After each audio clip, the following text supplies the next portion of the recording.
Tout le temps dans le Marais, j'étais gay, j'étais tout le temps dans les soirées, dans les bars, dans toutes ces soirées-là. Et après, c'était du sexe à gogo, c'était des beaux garçons à gogo, c'était des pratiques plus ou moins, enfin, il y avait un peu de tout.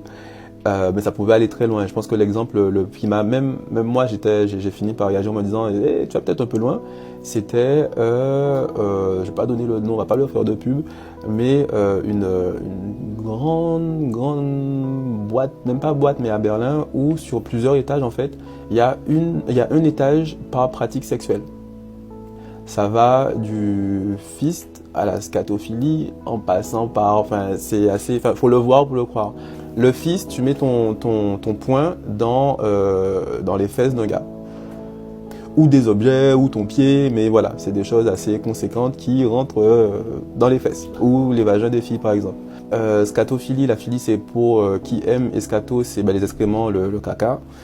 Urophilie c'est pareil, philie qui aime, uro c'est l'urine. Après on a quoi?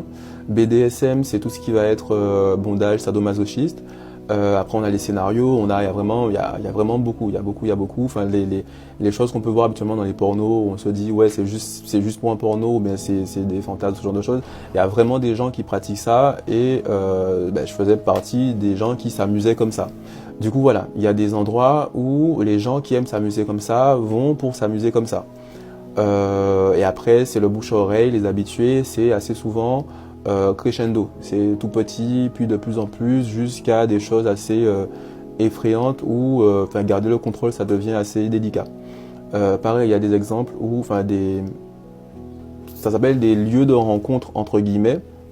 J'ai découvert ça quand j'étais encore aux Antilles et que je pianotais sur Internet.